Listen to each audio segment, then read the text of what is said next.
Bueno, bienvenido Luis H. Muchas gracias. Y me disculpo por la espalda a las personas que están hacia allá, que les estoy dando un poco la espalda, pero comprenderán que es la ubicación espacial de este recinto.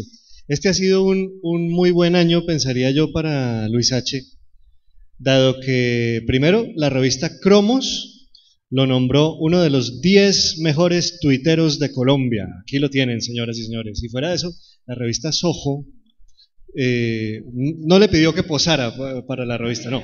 La revista Soho lo nombró también el tuitero del mes. Entonces, queríamos conversar un poco con Luis H. acerca de este nuevo lenguaje, o más que nuevo lenguaje, este nuevo medio que es el Twitter. ¿Cuáles son los alcances que tiene el Twitter? ¿Por qué una persona se vuelve tuitera? Y qué hace además que sea elegida entre los 10 mejores tuiteros del país. O sea, ¿qué es lo que tiene que hacer? ¿Qué es exactamente lo que tiene que escribir para llegar allá? Entonces, yo quisiera comenzar por lo siguiente, Luis H. Usted me decía que usted es tuitero desde antes que se inventaran el Twitter. Yo digo, ¿cómo así? Bueno, sí, es que el tweet, o trino, si queremos utilizar el castellano, tiene unos antecedentes. Antes de que se inventaran el trino, había algo en literatura que se llamaba el aforismo. ¿Qué es el aforismo, Luis H.? Comencemos por ahí. Bueno, me la pones un poco complicada. En primer lugar, agradecerles a todos estar presentes aquí. Yo soy el primer sorprendido al ser invitado a hablar sobre una cosa como Twitter, que en realidad es uno de los temas del futuro. Y pues me llama muchísimo la atención estar en una ciudad además pues lejana a la ciudad en la que yo vivo, y por este tema, y la sorpresa es tanta que esta es como la 10ª conferencia que doy acerca de Twitter, lo cual es en un año de estar allí, lo cual demuestra la fuerza tan grande que tiene esto y el crecimiento que tiene, y es uno de los temas en los que estoy trabajando. La pregunta que hace Juan Carlos, en realidad hay que contestarla así. Yo no soy ningún recién llegado a Twitter, ese es el punto más interesante. Yo soy una persona que vengo recopilando frases desde hace 25 años por lo menos. Tengo un libro de frases mías, hice un diccionario de frases colombianas, todo esto muchísimos años antes de que se hablara de Twitter. De pronto aparece esto en la vida real y pues es una verdadera sorpresa, y para mí es como el pez que está nadando en el agua, ¿no? Es decir, lo que dice Juan Carlos, el aforismo, pues las definiciones de aforismo son bastante disímiles, ¿no? Digamos que el aforismo es un silogismo, digamos un término tomado de la filosofía, es una frase que tiene una premisa mayor, una premisa menor y una conclusión. Y la idea es que el aforismo en 140 caracteres, lograr meter esa premisa mayor, esa premisa menor y esa conclusión, de tal manera que hagan una frase que sea perfecta. Eso lo podríamos decir que es la definición de aforismo. Pero también tiene que ser ingenioso, ¿no? Hay algo que tiene el Twitter, pues el buen Twitter, ¿no? El que es retuiteado. Sí. Nos estamos además inventando una serie de expresiones que son nuevas dentro de nuestro idioma, pero así son. Sí, es que el aforismo lo podemos dividir en dos, si usted quiere. O sea, el silogismo lo podemos dividir en dos: el aforismo, que es una frase con ingenio, y el lugar común, que es la frase que no tiene ningún ingenio. O sea, la frase de cajón. La frase de cajón. El famoso filósofo. Claro. Cajón. Que la frase de cajón bien manejada puede convertirse en un aforismo, ¿no? Porque tú le das la vuelta, y una de las grandes gracias que tiene Twitter es precisamente esa: tomar las frases conocidas, las frases muy comunes, las que utiliza todo el mundo, y darles una vuelta de tal manera que sea perfectamente ridícula o que sea risible. Un ejemplo de eso, si se le ocurre en este momento, de algo que usted haya leído que es una frase, que sea una frase de cajón pero transformada. A ver, pues en este momento así recuerdo alguno que tuvo mucho éxito. Es: el que toma mucha cerveza, mea culpa. Pues, ese tipo de frase que le da un sentido distinto a algo que todo el mundo conoce y que resulta ser muy divertido. ¿no? Básicamente es la diversión, sobre todo, aunque también hay el conocimiento. Digamos que en Twitter uno empieza a darse cuenta de una cantidad de cosas que nunca había visto, y es que hay gente que llega en busca de cultura, por ejemplo, y la obtiene. La obtiene porque puede conocer, digamos, yo utilizo mucho eso, es poner frases célebres de autores célebres.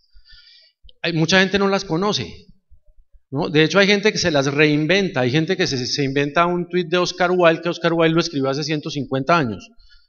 ¿Cómo es eso? O sea, ¿es posible que a uno se le ocurra algo que a alguien se le había ocurrido 100 años atrás? Por supuesto, uno de los grandes problemas que hay en Twitter es el plagio.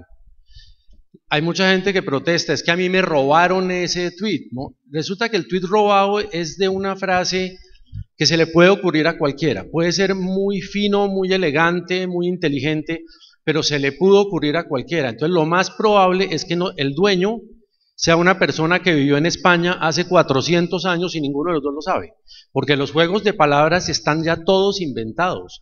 Ese es el punto interesante en el cual se mezcla la literatura con esto. Entonces, claro, los que tenemos alguna experiencia en el mundo de la literatura, pues ya sabemos más o menos cuáles son los aforismos famosos, los aforismos conocidos.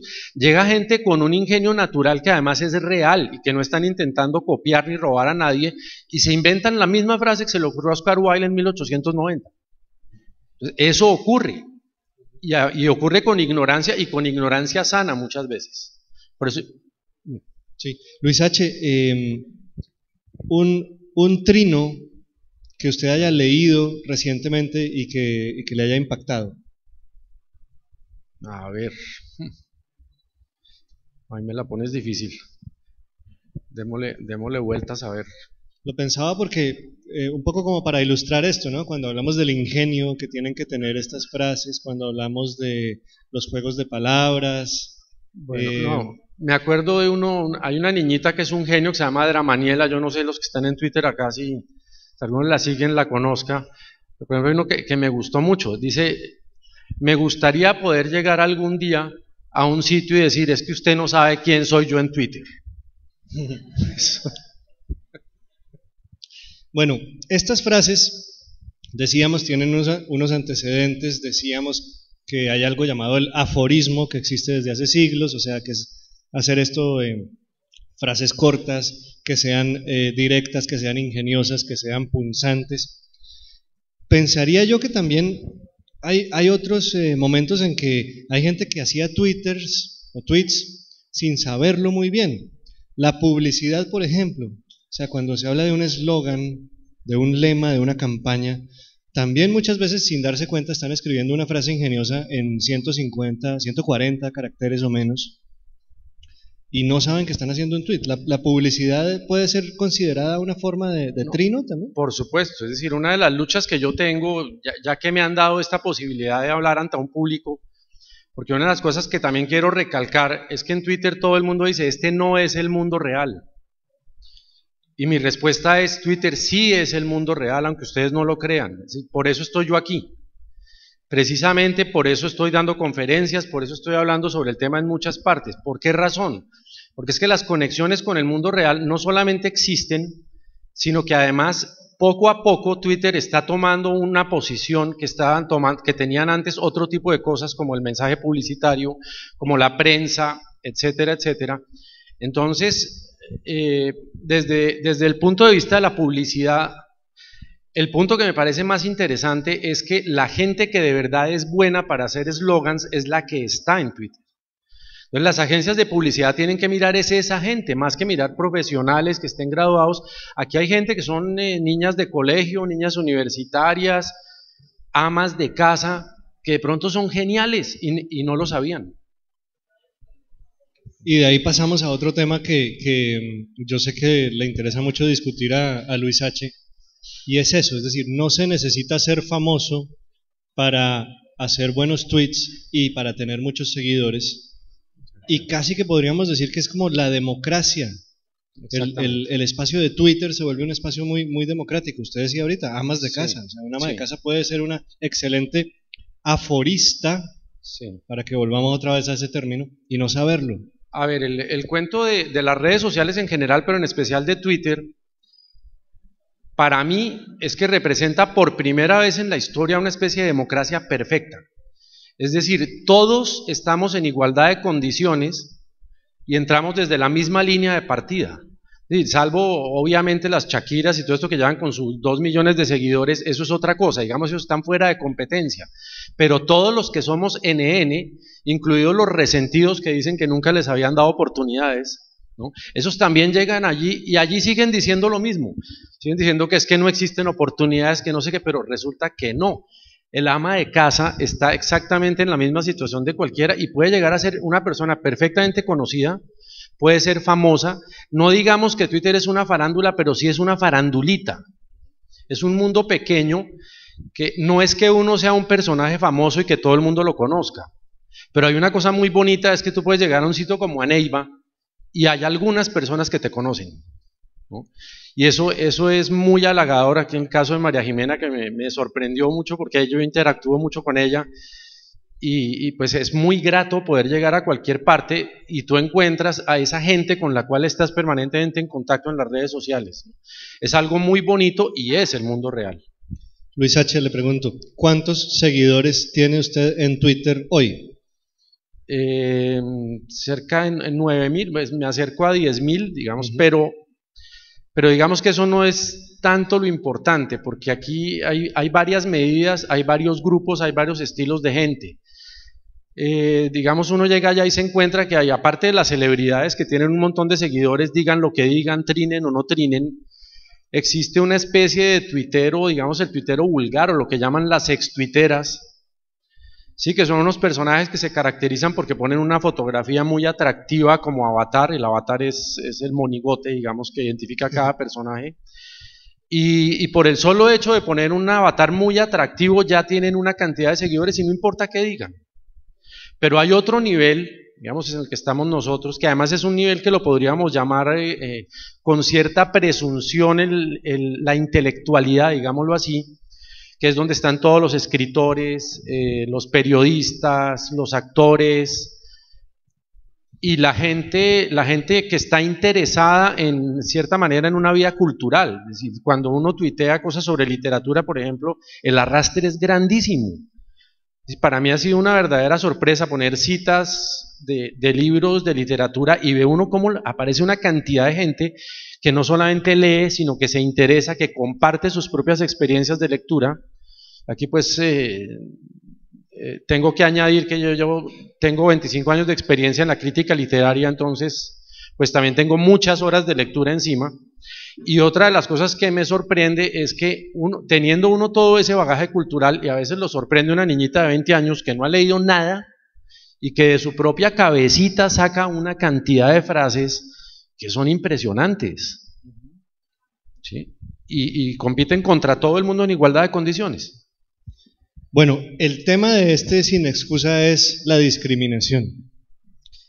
Entremos, si quiere vamos analizando caso por caso, pero me interesa mucho esto. ¿Hay discriminación en Twitter? Bueno, digamos, la idea general es que las redes sociales y Twitter en especial, para comenzar, son un gran golpe a la discriminación. Es decir, el hecho de esa misma democracia general, a mí me llama muchísimo la atención que de esa democracia, sobre todo la mujer ha aparecido como un ser importante, que si ustedes miran en la historia, jamás en la vida habían tenido una tribuna en la que se pudieran expresar de igual a igual, sin censores, sin jueces, sin el macho que les diga qué es lo que pueden decir. ¿Qué encuentras tú ahí? No solamente mujeres sumamente inteligentes, sino sobre todo mujeres libres, que se atreven a opinar. E incluso, si a alguna le da un poco de temor opinar, pues se disfraza, porque ahí Twitter tiene también esa posibilidad del anonimato, de poner un nombre con el cual la gente no sepa quién eres tú. De inventarse un personaje. Totalmente. Es más, como yo he estado en el tema de la mujer en Twitter, que me llama tanto la atención, he conocido a muchas tuiteras. Y entonces siempre hay ese algo muy interesante, que es que uno juega dos personajes, que es el uno propio de la vida real y un personaje que se inventa para Twitter. Sí, que puede ser un personaje mucho más atrevido, si lo quieres, depende cómo quiera comportarse, ¿no? Tienen muletillas. frasecitas, ¿no? O sea, es muy bonito porque hay una señora antioqueña que se hace llamar Ismene 2, que ella todos sus tweets comienza por ve Luis H, ve no sé qué, todos los tweets los comienza con esta muletilla. Y es bonito porque se crean unas personalidades muy especiales y cuando tú las vas a ver en la vida real resulta que no tienen nada que ver. O sea, había una niñita por ahí que además muy exitosa, que tiene 30.000 seguidores o más, que se hace pasar por borracha perdida y de vida disipada y resulta que es la niña más tranquila que uno se pueda imaginar en la vida real. Entonces, eso es bien interesante. Vamos caso por caso. Discriminaciones sexuales, es decir, discriminación contra la mujer, discriminación contra los homosexuales, sí, a ver, discriminación por regionalismos, ¿cierto? ¿Con qué quiere que comencemos? A ver. No, la de la mujer, porque creo que no existe. No existe. Es decir, en Twitter no hay censura propiamente dicha, la han tratado de imponer y no se ha podido hacer nada. Entonces, además la impondrían los dueños de Twitter desde Estados Unidos, entonces han tratado de imponerse una censura para ciertos países, ¿no? Irán, la China, ese tipo de cosas, pero en realidad la única censura que existe realmente en Twitter es que no tiene seguidores. O sea, pongamos un ejemplo. Sí. ¿Sí? Alguien escribe un tweet que dice, la mujer es un ser inferior. Sí. Sí. ¿Qué sucede ahí en ese caso? O sea, no hay un mecanismo de censura, no, pero sí hay, es como una especie como de castigo de los otros tuiteros. Sí, depende de la importancia, digamos, del personaje que puso eso. Ajá. Una de las pequeñas libertades que hay es que hay gente con muy pocos seguidores que puede decir lo que le dé la gana, porque tampoco le va a pasar nada. O sea, hay personajes que tienen en el avatar a Hitler, por ejemplo, y que hablan en contra de los judíos, de los negros, lo que usted quiera, y como es un personaje que no tiene mucha importancia, nadie se fija en él. Cuando el personaje ya maneja cierta opinión y tiene cierta importancia, sí viene la censura inmediata porque saltan las personas que se sienten agredidas. Entonces, pues yo pienso que cuando saltan 2 personas en realidad no hay problema, pero cuando saltan 400 ya la cosa es para tener en cuenta. ¿Y el castigo es? El castigo es que te dejan de seguir, o sea, es una censura, todos te dan lo que se llama un follow, te dejan de seguir o te bloquean.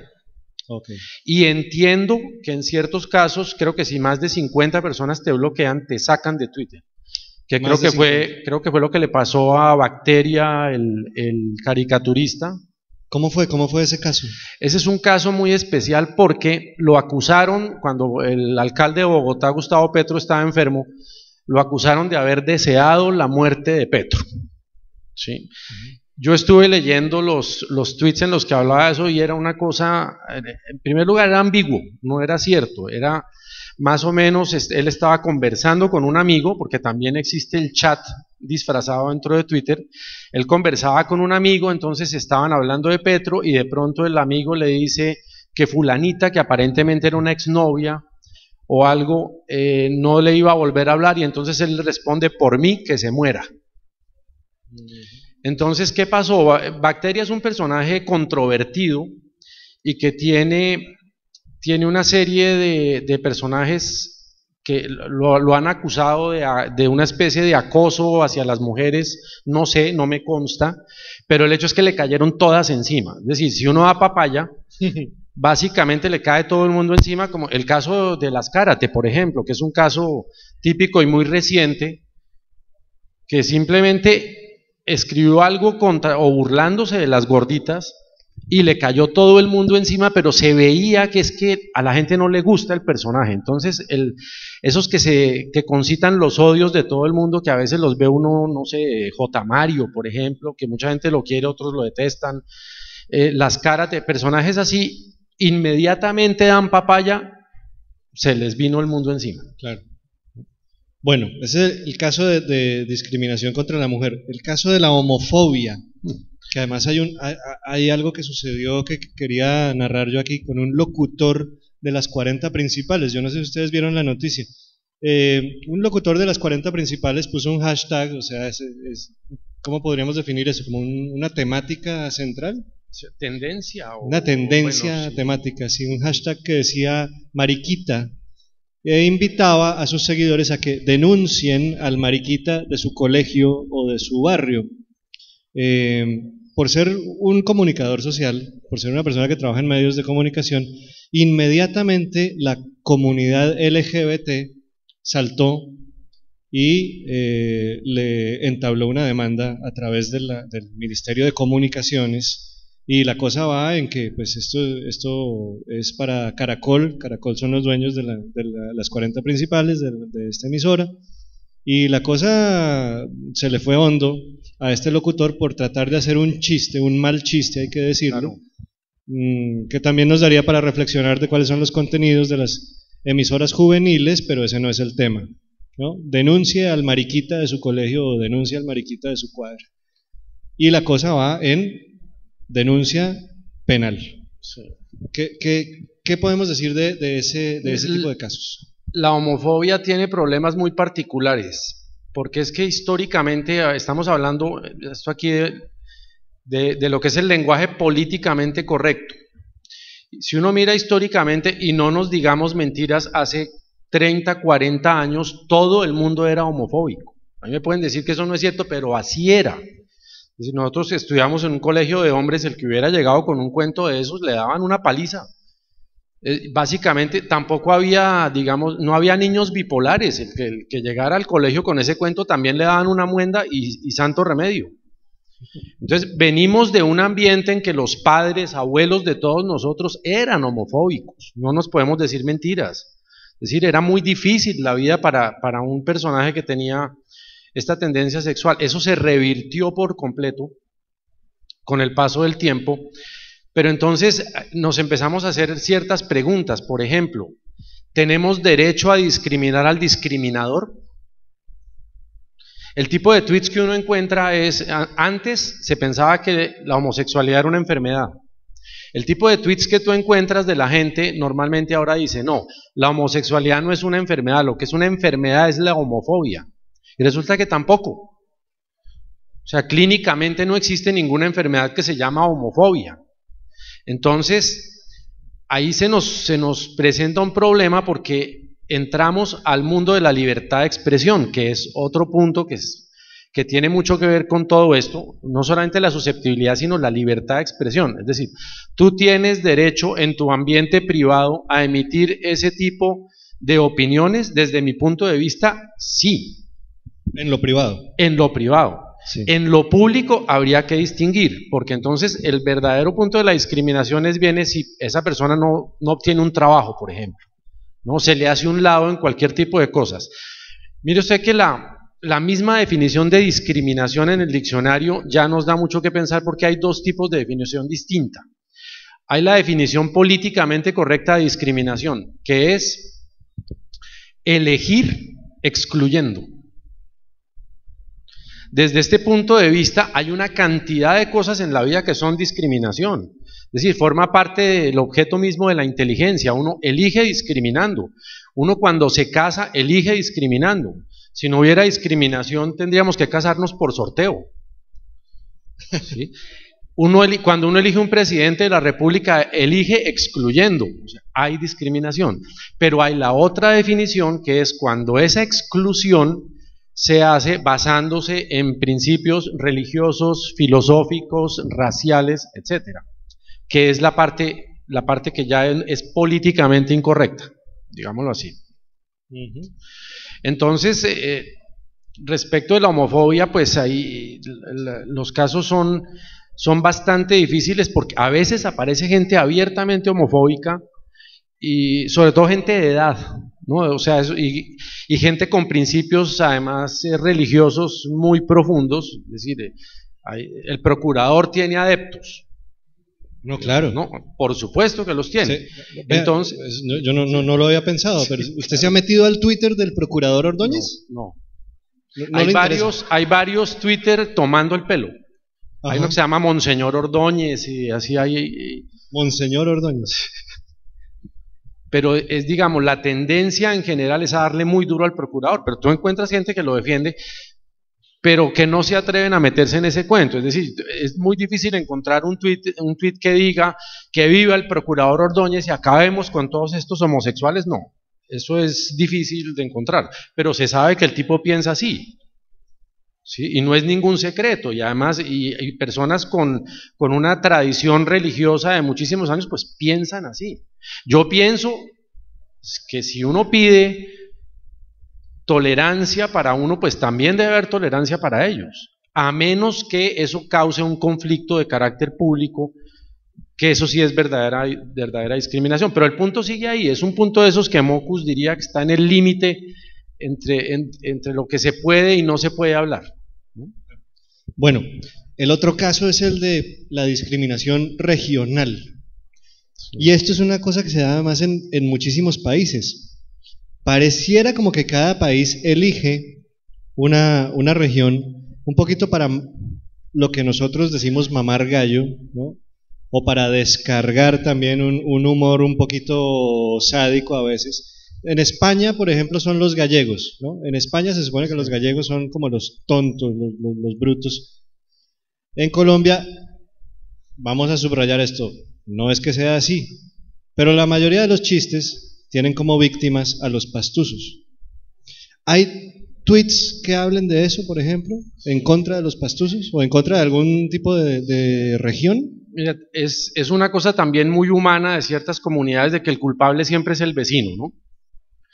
Entonces, por supuesto, en todas partes del mundo arman este cuento. En España lo hacen con los portugueses, creo, en Francia con los belgas, en Argentina pues los gallegos, que son los antiguos españoles.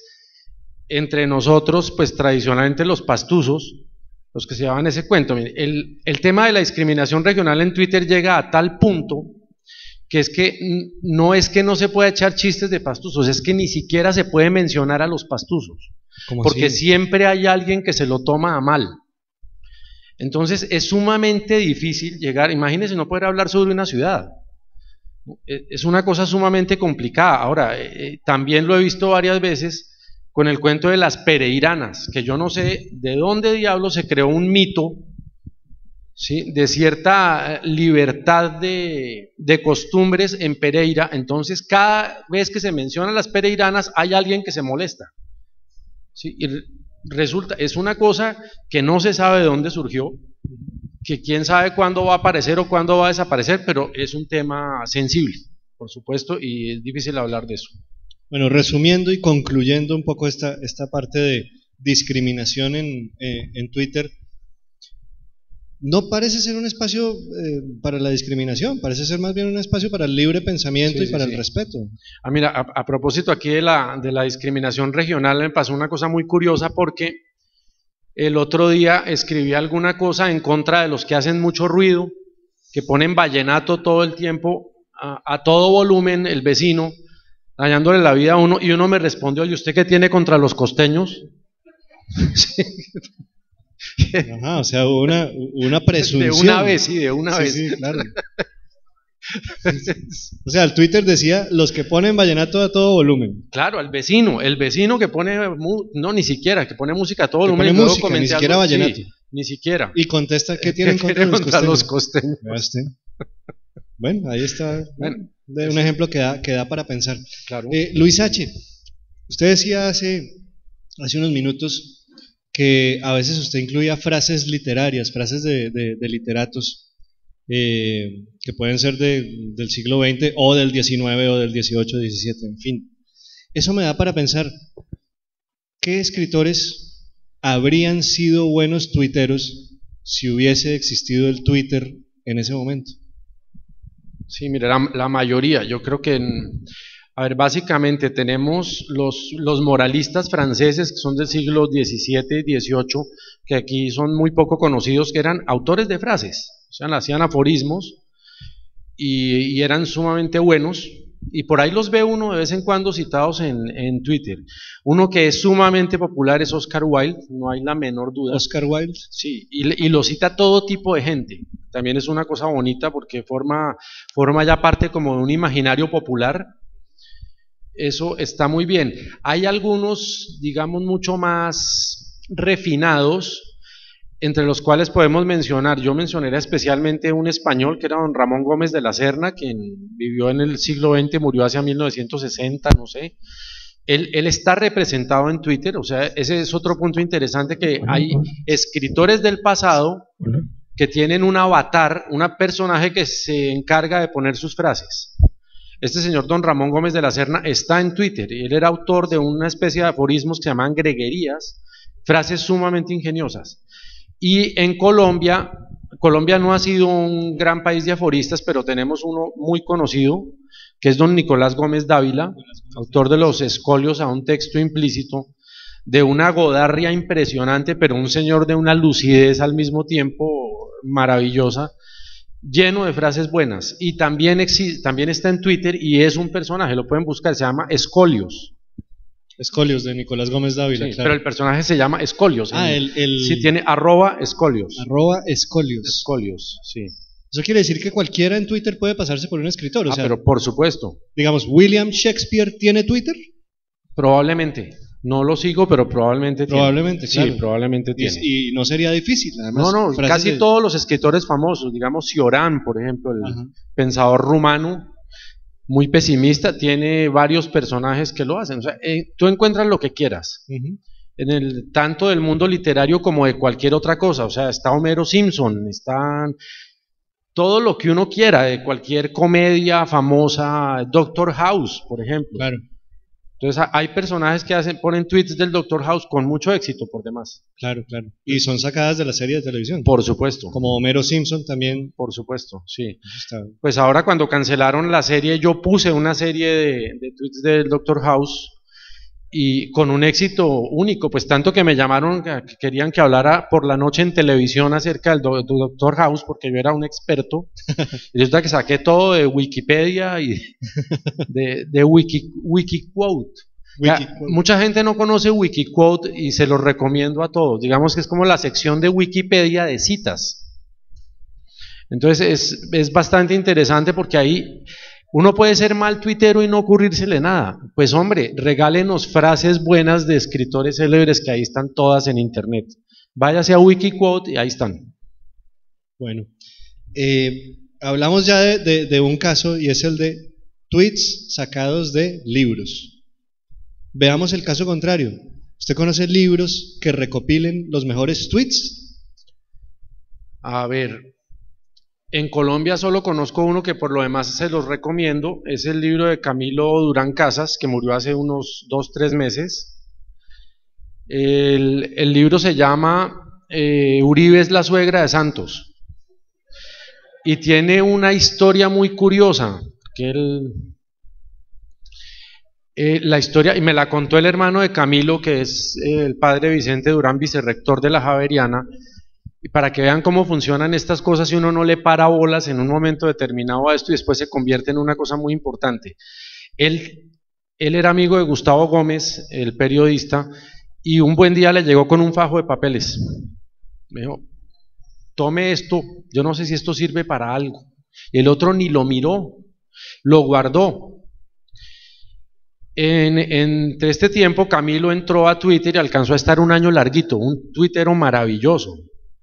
Es un tipo de un ingenio, de una inteligencia únicas, y de pronto se murió, le dio un infarto, se murió, y al día siguiente de morirse, este señor periodista se acordó que tenía ese fajo de papeles ahí, y que era todos los tweets de Camilo Durán que había ido guardando durante años, antes de que existiera Twitter, o sea, un libro de aforismos.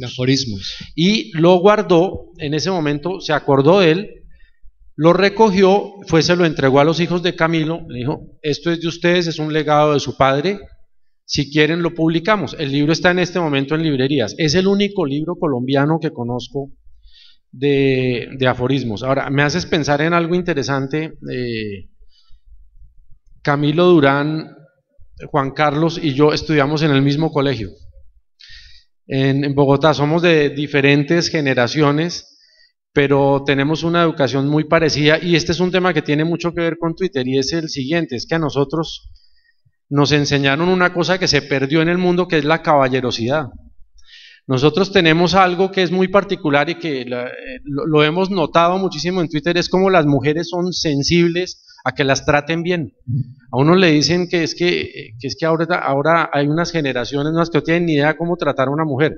A nosotros nos enseñaron que eso era lo más importante, que la mujer era una reina y que teníamos que tratarla como se merece, y eso termina rindiendo frutos en un medio como este. La caballerosidad funciona, bueno, pero dentro y fuera de sin Twitter. duda. Es decir, digamos,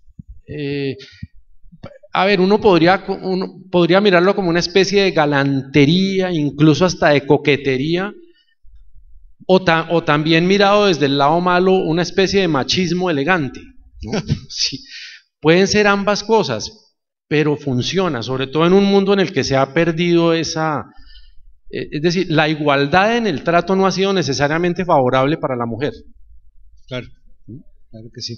Luis H., finalmente, yo quiero que usted nos recomiende, además de Luis H. Aristizábal, a quién seguir en Twitter, y quiero reflexionar sobre algo. Usted nos decía que hay gente que puede ser famosa sin ser famosa. Sí.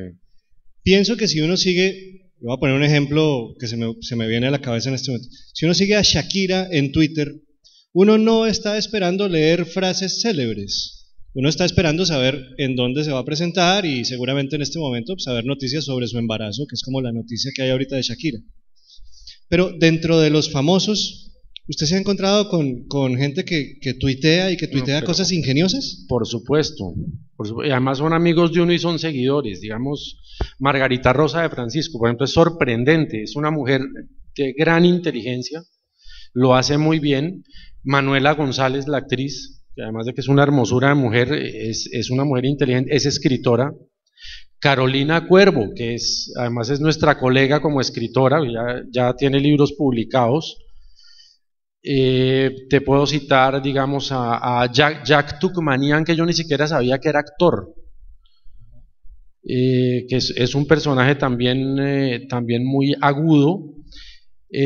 Julio César Herrera, que tiene una escuela de actuación, también un tipo muy inteligente, y a ellos les gusta interactuar con gente que digamos está en un grado superior al de la mayor parte de los actores en Colombia, porque es que ahí también hay un problema de ignorancia, de falta de cultura, es decir, y uno lo ve en todos estos programas protagonistas de novela y de estas cosas, pues que están patrocinando unos valores terribles para lo que es la educación de verdad de un actor. Entonces esta gente sí reacciona contra eso, ¿no?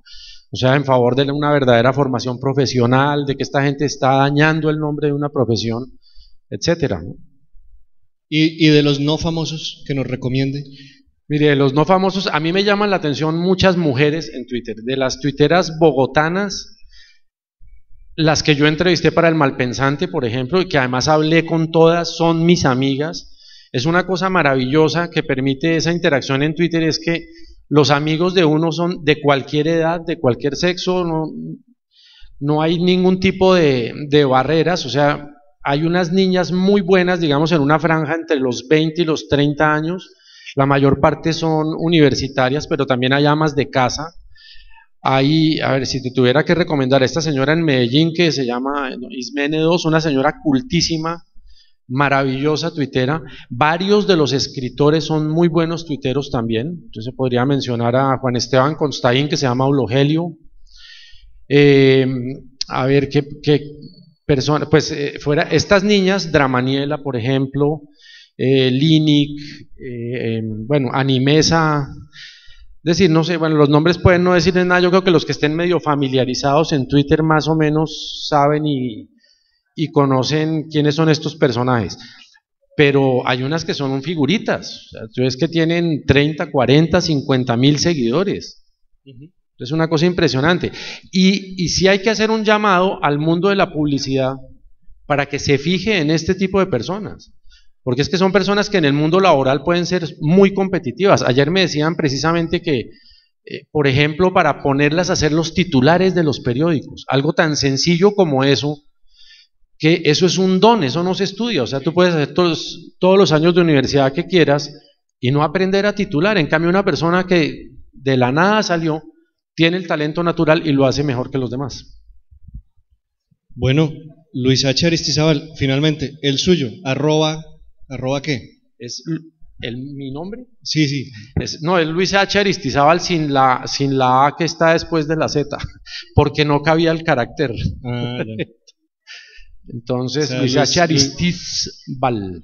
Luis H. Aristizábal, para que lo sigan. Sí. Y Garay, lo que pasa es que Garay no tuitea, él se llama Garay Melómano, pero ahí está en Twitter, pero poco tuitea, ¿no? Bastante poco. Está un poco alejado de ese mundo.